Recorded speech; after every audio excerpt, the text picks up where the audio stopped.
네, 안녕하세요. 아싸TV 김찬용입니다. 오늘은 고우 고갱에 대해 좀 이야기를 해볼 건데요. 일단 본격적인 안내에 앞서서 좀 길고 디테일하게 안내해달라 얘기 많이 해주시는데, 저는 전업 크리에이터가 아니죠. 그러다 보니까 영상 보시면 똑같은 옷 입고 나오는 거 되게 많을 겁니다. 그게 옷이 하나밖에 없는 게 아니고요. 뭐 4~5편씩 찍어 놓고 그걸 편집해서 또 활용을 하고 있다 보니까 피드백에 대한 반응이 약간 늦은 부분은 분명 있을 겁니다. 이걸 장시간으로 편집하는 게 참 쉬운 일이 아니라서 고우 고갱 이런 인물에 대한 이야기도 나눠서 여러 편으로 제작해서 여러분이 쭉 이어서 보시면 좀 긴 내용을 하나로 보실 수 있는 형태의 그런 컨텐츠가 될 수 있도록 좀 나눠서 소개해 드려 보려고, 지난번에 얘기해 드렸던 그 놈놈놈 중 이 두 분의 이야기를 좀 더 디테일하게 들어가 볼까 합니다.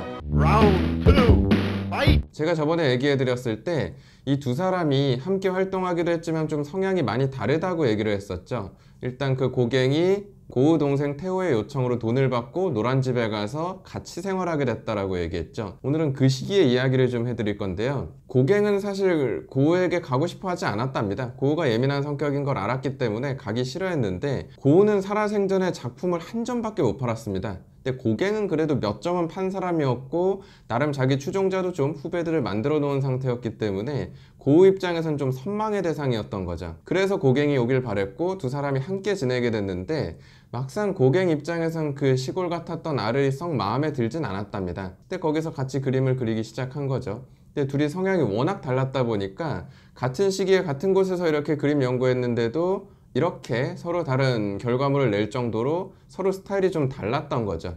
쉽게 구분해드리면 고우는 좀 선천적인 감각적 천재 개념이었다면, 고갱은 좀 후천적이라고 할까요? 스스로 공부하고 이론화시켜서 개념적으로 자기 예술을 구축시킨 사람이기 때문에 성향이 너무 달랐던 겁니다. 이 고갱이 고우를 계속 가르치려고 든 거죠. 고우는 나름 따르려고 했지만 이게 계속 차이가 벌어질 수밖에 없었고요. 특히 좀 어긋나기 시작했던 게, 고우에게 큰 도움을 줬던 그 노란집의 주인이었던 진우 부인과 그 동료들의 모습을 고우는 이렇게나 감사한 마음으로 초상화로 그렸는데, 고갱은 이들의 모습을 뭐 술주정뱅이나 이런 뚜쟁이 같은 모습으로 그려놔서 좀 고우에게 상처를 준 거죠. 그러다가 이게 터져버리게 됐던 게, 고갱이 고우에게 선물로 주겠다고 해바라기를 그리는 고흐라는 작품을 그리게 되는데요. 자, 여러분 딱 보셨을 때 이거 받고 고우가 좋아했을까요? 아무리 봐도 왠지 좋아했을 것 같진 않죠. 이걸 쉽게 그림으로 분석을 해보면, 과거에 우리가 신고전주의라고 얘기하던 이런 시기의 그림만 해도 그림 가운데 인물이 빡 들어가서 안정적으로 보이게 그리는 걸 되게 좋고 그 사람의 좀 힘이 표현되는 초상화 이렇게 생각을 했는데, 고갱이 그린 고우의 모습 보시면은 완전 사이드로 치우쳐 있죠. 그리고 고우의 눈은 완전 이렇게 반쯤 풀려가지고 힘없는 미친 사람처럼 그려져 있고요. 그 반대편 왼쪽 끝에는 고우의 열정을 상징하는 그 해바라기가 입이 다 떨어지고 시든 모습으로 표현이 되어 있고요. 특히나 우리가 고우하면 익숙한 게 임파스토 기법, 이렇게 좀 거창하게 얘기하는 물감 두껍게 바르면서 막 거칠게 표현하는 요걸 딱 생각하는데, 지금 그림 중앙 하단부에 고우가 그림 그리고 있는 이 붓을 그려놓은 거 보시면은 두꺼운 붓이 아니라 사인하기도 힘들 만큼 얇은 세필 들고 그림 그리고 있는 것처럼 표현을 해놨죠. 이게 다 고갱이 어찌 보면 완전 컨트롤 비트 다운받은 거죠. 이 고흐 디스하려고 아예 딱 만들어진 그런 그림이 돼버리다 보니까 아무리 고갱을 좋게 보려고 노력하고 존경했던 고흐였지만 상처받을 수밖에 없었던 거죠.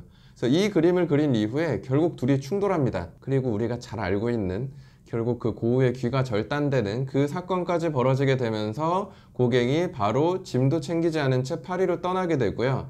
이 두 사람의 관계는 그렇게 끝나게 됩니다. 그 이후 고우는 정신병원으로 입원하게 됐던 거죠. 고우는 왜 미치게 됐는가, 왜 귀를 잘랐는가, 왜 죽었는가, 이 이야기에 대해서 여러 가지 설이 있습니다. 이 관계에 대해서는 저희가 또 다음 편을 통해서 좀 더 디테일하게 안내를 해드려 볼까 하니까요.